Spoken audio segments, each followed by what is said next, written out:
Coin-operated laundry on Dundas Street West smelled like dryer sheets and other people's Wednesday nights, and Connor Riley was standing at the change machine with a termination letter in his jacket pocket and $4.75 to his name. He had not told Sophie yet. She was 8, and she was at Mrs. Pelletier's down the hall, and she thought he had gone to work that morning the same as every other morning. He had. He just had not come home from it the same way. The change machine ate his loonie and gave him nothing back. He pressed the return button twice. Nothing. He stood there looking at it the way a man looks at a thing he cannot afford to be angry at. Behind him, a woman in a gray coat was waiting with a basket balanced on her hip and 2 rolls of quarters already in her other hand. She had the look of someone who had been to this machine before and had learned not to trust it. He stepped aside. She stepped forward, fed her quarter in, and it came back out immediately. She tried again. Same result. She looked at the basket, looked at the machine, and he could see in the set of her jaw the exact arithmetic of someone deciding whether this problem was solvable tonight. He reached into his pocket. He had $4.75. He put 4 of them in her hand. She looked at him. He said, "The dryers take loonies, the washers take quarters. Machine 2 from the left is the only one that doesn't eat your socks." She said, "I can't." He said, "Machine 3 does something to elastic, I don't know what. Just avoid it." He left before she could give the money back. If you believe that a small, quiet choice made on the worst night of a person's life can find its way home, stay with us. What happens to Connor next will change the way you see a stranger's kindness. The Dundas streetcar took 11 minutes to reach his stop. Connor Riley sat in the back and watched the city go by in the rain. The way Toronto looks in November when all the color is left and only the wet pavement and the lit windows remain. Which is still, he had always thought, pretty beautiful. He had worked dispatch at Brackenridge Freight for 6 years. The layoff was not personal. That was what the HR coordinator had said, and she had been apologetic about it, and he had thanked her for that.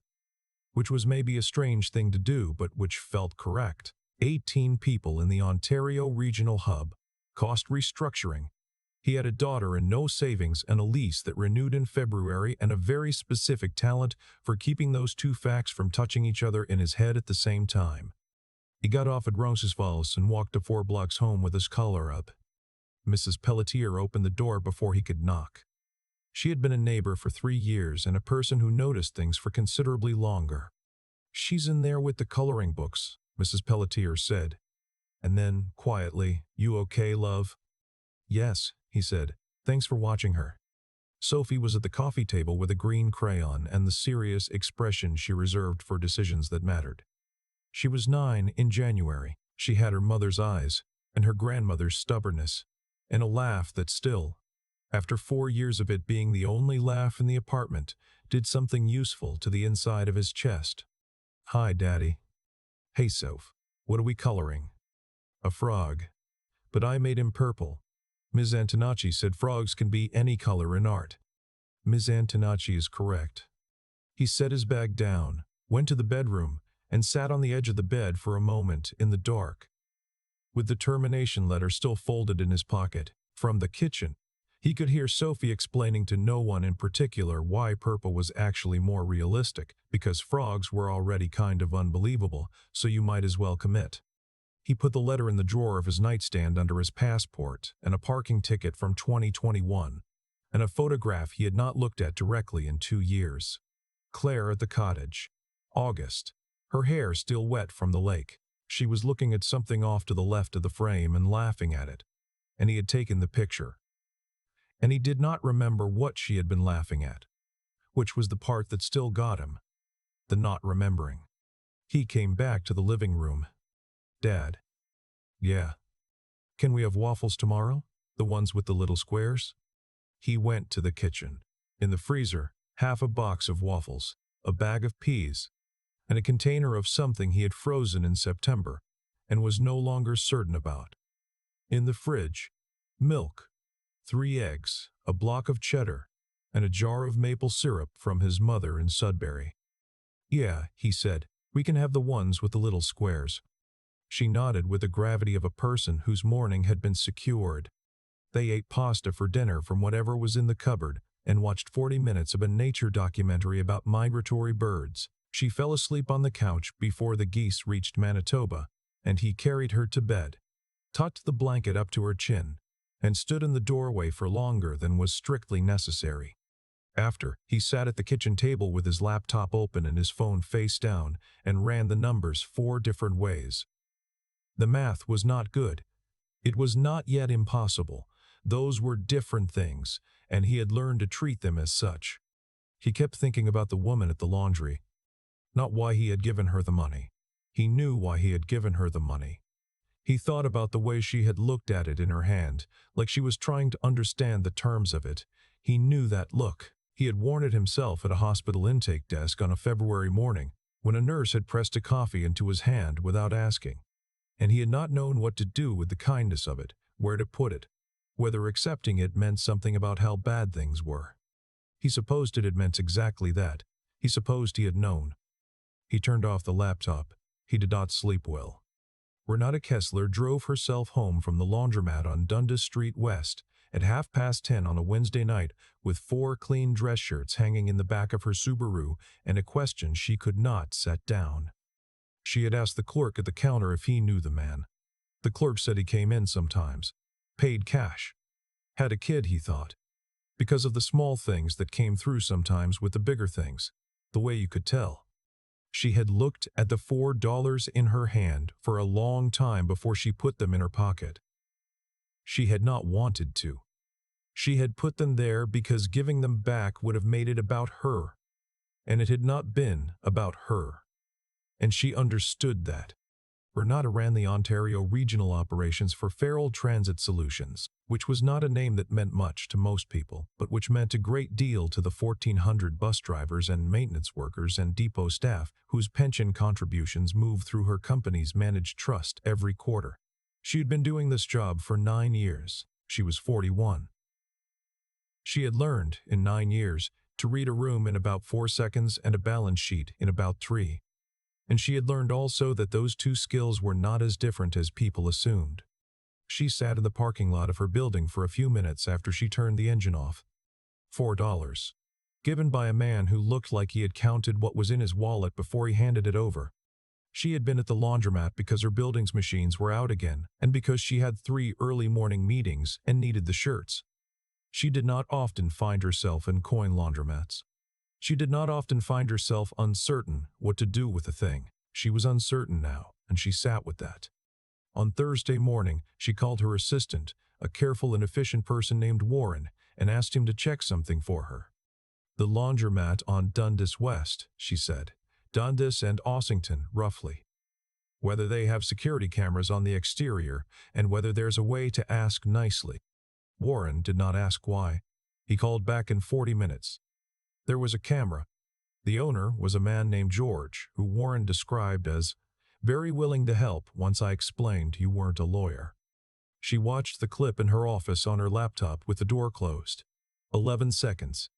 A man in a waterproof jacket, collar turned up, walking north. The camera caught his face for 2 of those seconds. Tired, she thought, but steady, the kind of tired that had been going on for a while and had been managed. She went back to work. She had a full day. She went back 3 more times. On Friday, she asked Warren to make 1 more call. The laundromat owner George remembered him. Connor, he said, when Warren described the jacket and the approximate age. Comes in most weeks. Works dispatch somewhere, I think. Had a kid with him once, little girl. Brought her own book. Warren found a Connor Riley, former dispatch coordinator Rankinridge Freight, Ranches Valles area, through a professional directory and a modest amount of reasonable inference. It took him 22 minutes. On Saturday morning, Renata drove to Roncesvalles Avenue and parked on a side street and sat there for a few minutes thinking about what she was doing. She had told Warren she wanted to return something. Warren had not asked follow-up questions, which was one of the reasons she had kept Warren for 6 years. She found the building, 3rd floor. She knocked. He opened the door and went very still. She held up 4 loonies, 1 in each finger of her left hand, and said, I've been trying to figure out the right way to do this all week. I haven't found one, so I'm just doing it. He looked at the coins. He said, "That's more than I gave you." "Inflation," she said. Something shifted in his expression, not quite a smile, but adjacent to one. "It was $4, he said. "It wasn't a thing." "It was," she said.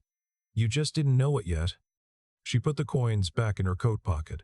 She held out a small card instead. Renata Kessler, VP, Regional Operations, Feral Transit Solutions. She said, "I'm not offering you anything. I just want you to know that if you're between things right now, there are legitimate places that might want someone with dispatch and freight coordination experience. I know a few of them. That's all." He looked at the card for a long moment. He said, "How did you find me?" "George at the laundromat," she said. "He speaks very highly of you." He looked out past her at the hallway, which was dim and smelled like old carpet and someone's cooking, and then back at her. He said, "I'm not between things. I'm fine." She nodded. She said, "Okay." She turned to go. She had made it to the stairwell door when she heard a voice behind her. "Daddy, who was that?" She stopped. She did not turn around immediately. The voice was small and precise and had the specific confidence of a child who is entirely comfortable asking questions in hallways. "A person from work," his voice said. "Your work or her work?" "A work." "Oh." A pause. "Is she staying for breakfast? We have waffles." Renata turned around. The girl was standing in the apartment doorway in socks and a shirt that said something about space, looking at her with the frank and total appraisal that small children applied to all situations equally. She had her father's eyes and a purple crayon still in her hand. Renata said, "What kind of waffles?" The girl said, "The kind with the little squares. Dad makes them with vanilla. You're supposed to eat them before the syrup gets cold or they go soft." Renata said, "That's the correct method." The girl looked at her father. Then she looked at Renata. She said, "You can come in if you want." He started to say something and then did not say it. Renata came in. She stayed for 40 minutes. Sophie talked about the purple frog and then about the school rabbit, whose name was Clover and who had bitten Devesh in the thumb during free exploration, which Sophie felt was Devesh's own fault, because everyone knew you had to let a rabbit smell your hand first. Renata listened to all of it. When Connor refilled her coffee, he set the cup down half a second slow, the way a person does when they are thinking about something else. And she noticed without saying so. She left at 9:30. Sophie walked her to the door. On the landing, before the door closed, Sophie said, "You can come back." Renata said, "I'd like that." In the elevator, she thought about the card she had given him. She thought about the $4. She thought about how the same action, given 1 week earlier or 1 week later, could be a coincidence or a pivot, and how you could never know which one it was until you were already on the other side of it. She drove back to her apartment. She did not call anyone. She made tea and sat at her kitchen table for a long time. He called on Tuesday. She picked up on the second ring. He said, "This isn't about the card." She said, "Okay." He said, "I did some reading about feral transit." She waited. He said, "Your managed pension trust, the quarterly contribution structure. There's a routing anomaly in the Q3 filing that I don't think is yours." There was a silence. He said, "I used to do freight coordination, but before that I did a year and a half in financial logistics with a carrier out of Hamilton. Municipal pension disbursement was part of my file. I know what a clean routing looks like, and I know what it looks like when someone's been very careful about making a mess look clean." She said, "Where did you see the Q3 filing?" He said, "It's public. FSRA database if you know what you're looking for." She was quiet for 4 seconds. She said, "Coffee. Tomorrow morning. There's a place on King Street, Fern and Cup, 9 o'clock. If you don't come, I won't bring it up again." He came. She was there when he arrived, at a corner table with her laptop open and a cup already cooling beside it. She closed the laptop when she saw him. He sat down. He ordered black coffee. He wrapped both hands around the mug, and she noticed his knuckles were chapped in the way that people's knuckles got in a Toronto November when they were walking more than they were driving. She did not ease into it. She said, "Meridian Carrier Group has been, for the past 7 months, routing small percentage overages through our pension trust contributions. Not enough to trigger an automatic audit. Enough, over time, to constitute a significant and irregular accumulation. He said, "How significant?" She said, 1,400 employees, average contribution offset of roughly 3% quarterly, compounded across 7 months and projected forward. He drank his coffee. She said, "Our compliance team flagged it 6 weeks ago. I have not been able to get my board to authorize a formal audit because 2 of our board members have a prior commercial relationship with the holding company that owns Meridian." He said, "And legal?" She said, "Our outside counsel advised caution." Their word, caution. He looked out the window. A streetcar went by, red and slow, sending up arcs of water from the gutter. He said, "What are you asking me?" She said, "I'm asking you if the thing you saw in the Q3 filing is the same thing my compliance team saw." He said, "And if it is?" She said, "Then I need someone who can write up what they saw, in plain language that a provincial regulator can read without a finance degree. Someone whose name isn't attached to this company. Someone who has no reason to be careful about it." He looked at her for a long moment. He said, "I drive my daughter to school every morning. I pick her up every afternoon. I'm doing contract work right now, short term. I'm not a financial analyst. I'm not your guy." She said, "The man at the laundromat wasn't a financial analyst either.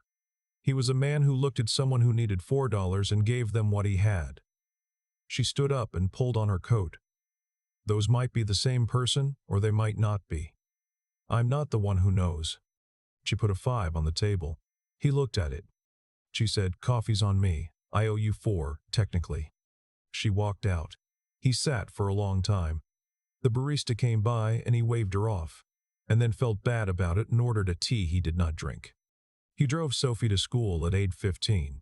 She talked the whole way about a science project involving the water cycle and a plastic bag taped to a window and what she hoped would happen by Thursday. He said he thought it would work. She said, "You always say that."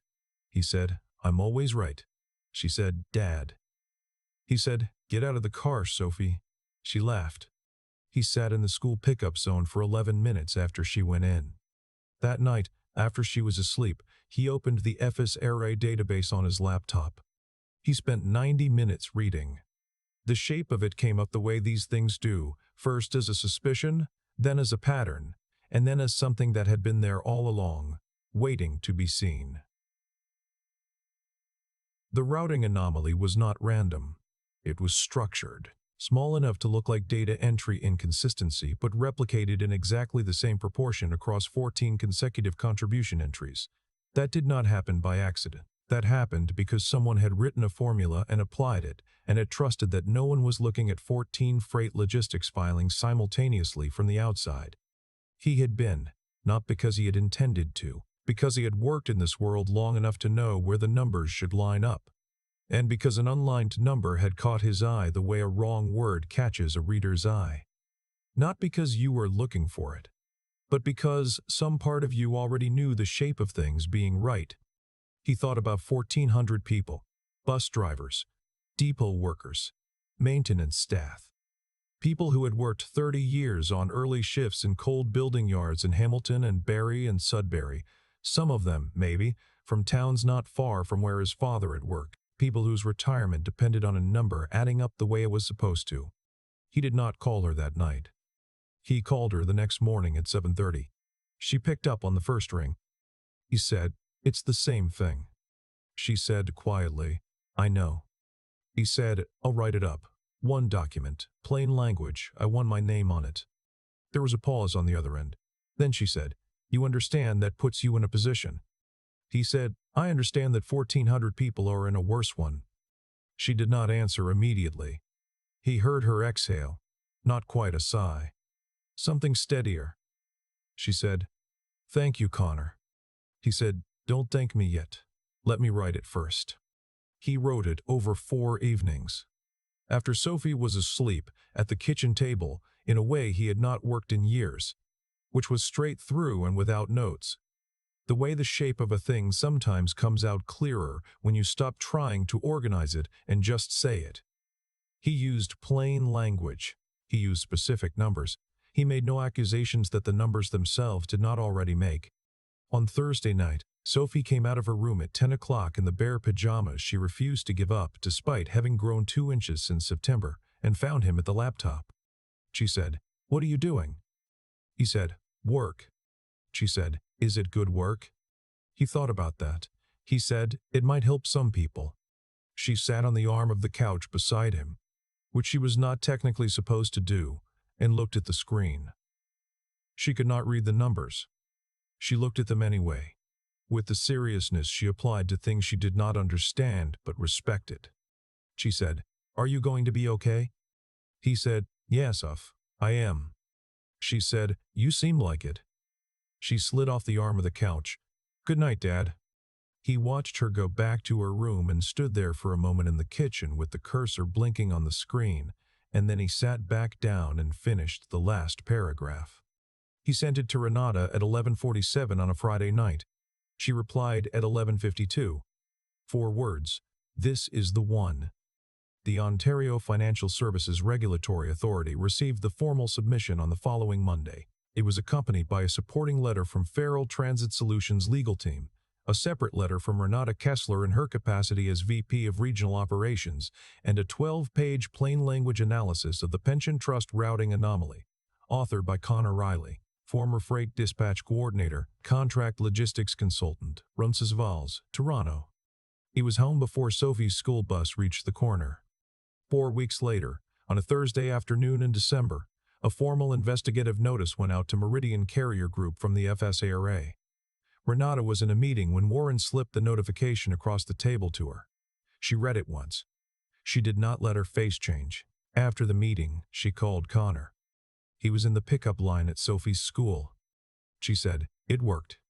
He said, "Sophie just came out. She's wearing the hat sideways. She does that when she's had a good day." Renata said, "Connor." He said, "Yeah, I heard you. That's good." She said, "It's more than good. The review they're opening will require a full restitution assessment. The contribution shortfall will be corrected, all 1,400. He watched Sophie weaving through the other kids, hat crooked, backpack bouncing, not looking for his car yet but about to. He said, "Good." Renata said, "I need to ask you something." He said, "Okay." She said, "Feral is creating a new position, compliance and financial integrity, regional scope. We have never had a person whose full-time job was to look at the numbers the way you looked at those numbers, to look for the thing that isn't lining up." She paused. "It would not require you to change Sophie's schedule." He watched his daughter spot the car. She grinned. She waved with both hands, which she only did when she had something to tell him. He said, "Can I think about it?" Renata said, "Yes." He said, "I'll call you tonight." Sophie got in the car, and before she had her seatbelt on, she said, "Dad, you will not believe what Clover did to Devesh today, again." He said, "I believe it." She said, "Same spot." He pulled out of the pickup line. He said, "Soph." She said, "Yeah?" He said, "How would you feel if I had a new job? A real one, not the contract stuff. It would be in an office, but I would still pick you up." She thought about it with the same seriousness she had given the frog in the waffle method and all other questions that mattered. She said, "Would you like it?" He said, "I think I might." She said, "Then yeah." She looked out the window at the gray December street, and then she said, "Dad, can Renata come to the winter concert? Miss Antonacci says we can invite 2 people." He drove for a moment without answering. She said, "I already asked Grandma, that's 1. He said, "I'll ask her." She said, "Today?" He said, "Today." She nodded, satisfied. She went back to looking out the window. On the morning he started at Feral Transit, Renata met him in the lobby. She had his ID badge in one hand and a coffee she had picked up from the cart on King Street in the other. She handed him both. He took them. They stood in the lobby for a moment, which was a large, echoing space with floor-to-ceiling glass, and the particular quality of morning light that comes through east-facing windows in December. Low and long, and more gold than you'd expect. She said, "The office is on the 6th floor. I'll walk you up." He said, "Renata." She turned. He said, That night at the laundromat, you were there because your building's machines were broken. She said, yes. He said, bad timing. She looked at him. She said, or the other thing. He looked down at the coffee in his hand. He said, thank you. She said, for the job? He said, for coming back to the door. She was quiet for a moment. Then she said, you gave a stranger $4 on the worst night you'd had in a long time. He said, $3.50 technically. The change machine ate the other 50 cents. She smiled. It was the first full one he had seen, and it reorganized his understanding of her face. She said, let's go up. He followed her to the elevator. She pressed 6. The doors closed. Behind them, through the lobby glass, the December sun moved over the concrete and the streetcar tracks and the frost on the hedges in the small, precise way winter light moves in a city that is very old and very cold and still. Underneath all of it, worth the trouble. At 3:50 that afternoon, Sophie Riley came through the glass doors of the Farrell Transit building in her red coat, with her backpack on and her hat sideways, holding the hand of Warren, who had picked her up because Renata had asked him to, and because Warren, as it turned out, was very good at finding things and also at walking children to the doors of important places. Renata was waiting in the lobby. She crouched down. She said, hi, Sophie. Sophie said, hi, is this your building? Renata said, it is. Sophie said, it's tall. Renata said, it is. Sophie considered the lobby. She considered the elevators. She said, is my dad up there? Renata said, he is. Sophie said, can we go up? Renata said, that's exactly where we're going. They got in the elevator. Sophie pressed 6 because Renata showed her which one. When the doors opened, Connor was standing at the end of the hall with his jacket still on because he had heard the elevator and walked out of the office and down the hall before he had thought about it. Sophie ran the last 15 feet. He caught her. Over her shoulder, through the glass wall of the corridor, the lights of the city were coming on in the early dark, and Renata stood at the elevator and watched, and did not say anything, because there was nothing to say that the moment was not already saying for itself. He had given a stranger the last of what he had on a night he could not afford it. She had come back to tell him it had mattered, and somewhere between those two facts, without either of them naming it, they had built something that neither of them had known they were building, which was, in the end, the only way those things ever got built at all. I think about Connor standing at that broken change machine with $4 in his pocket and a termination letter still warm in his jacket, and I wonder how many of us, in that same moment, would have looked the other way. Not out of cruelty, just out of the very reasonable logic that when you are already running on empty, you cannot afford to give anything else away. But that's the thing about character. It doesn't wait for a convenient time to show itself. Connor didn't give Renata those $4 because he had enough. He gave them because she needed them, and he was standing right there. That's it. No calculation, no expectation, no thought of what might come back, just the quiet, uncomplicated decision of a person who had decided, somewhere along the way, that this was how he was going to move through the world, even on the hard days. Especially on the hard days. What I find myself returning to, though, is what happened after, because it wasn't the kindness alone that changed his life. Plenty of kind people give what they have and nothing extraordinary follows. What changed Connor's life was that the kindness came attached to a mind that had been quietly doing the work all along. He wasn't just a good man. He was a precise one. He could look at a column of numbers and feel the wrongness in them before he could name it. The way a carpenter runs a hand along a wall and knows, without a level, that something is off.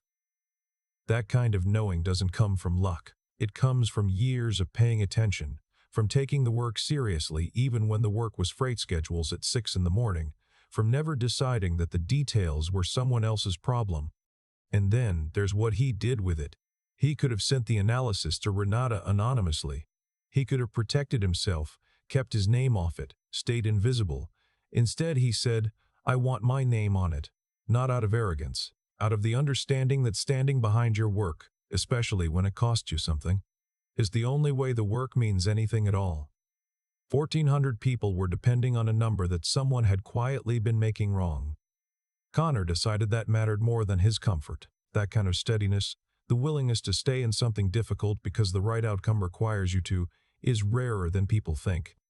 Sophie asked him one night if he was going to be okay. He said yes. She said, "You seem like it." That line has stayed with me. Children know. They can't always say what they know, but they feel the difference between a parent who is managing and a parent who is grounded. Sophie felt the second thing, because Connor had built his whole life around being this second thing, even when it was hard, even when he was eating whatever was left in the cupboard and running the numbers 4 different ways. What Connor and Renata's story tells me is that the things we carry with us, our honesty, our willingness to think carefully, our refusal to give up on the work, they don't disappear when circumstances get hard. They wait, and when the moment arrives that needs exactly what we've spent years becoming, they're still there, ready. The change machine ate 50 cents that night.